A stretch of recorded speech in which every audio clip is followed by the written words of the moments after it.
Hi guys, আসসালামু আলাইকুম। আশা করি আপনারা সব ভাই ভালো আছেন এবং এই অসুস্থ পৃথিবীতে সুস্থ আছেন।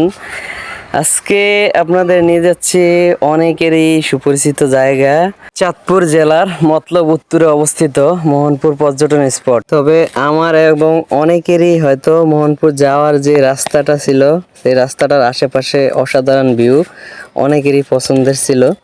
আমারও খুব পছন্দ ছিল রাস্তার ভিউটা। বাট দুঃখের বিষয় হচ্ছে এটা যে এত সুন্দর পর্যটন স্পটটা আর নেই, এটা ভেঙে ফেলা হয়েছে। এটা ভেবে খারাপ লাগছে যে এখানে প্রায় 1 থেকে 150 জন লোকের কর্মস্থল ছিল। আজকের ব্লগটা এই জন্যই করা, আপনারা অনেকে হয়তো ঘুরতে পছন্দ করেন, তাদের জন্য কাজে আসতে পারে। কত সুন্দর করে মেঘনা নদীর তীরে এই স্পটটা তিল তিল করে ঘোরা হয়েছিল, সব কিছু টসনস করে দেওয়া হয়েছে, ভেঙে চুরমার।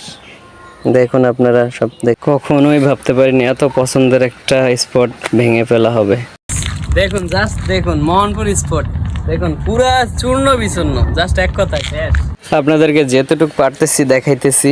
এই যে এই জায়গাটাতে ছিল একটা বড় একটা 5 স্টার রেস্টুরেন্ট এবং কি কমিউনিটি সেন্টার ছিল। অনেক মানুষ আসলে হয়তো দূর থেকে আসলে থাকতেও পারতো এখানে। এই যে সব শেষ, দেখেন সব কিছু শেষ করে দেওয়া হয়েছে। অনেকের হয়তো ভিডিওটা কাজে লাগতে পারে, অবশ্যই ভিডিওটা বেশি বেশি শেয়ার করবেন যাতে অন্য ভাইরা যারা আসতে চায় জেনে শুনে আসবে। গাইস দেখুন, যত রাইড ছিল বাচ্চাদের সবার যে রাইড ছিল সব শেষ। আপনারা চাইলে আসতে পারেন, কিন্তু ঘুরতে নদী দেখতে পারবেন, কিন্তু কোনো রাইড পাবেন না, কিন্তু সব শেষ। এই যে দোকানগুলো অনেক মানুষের রিজিকের ব্যবস্থা ছিল, বাট সব ভেঙে ফেলা হয়েছে। হায় রে দুনিয়া।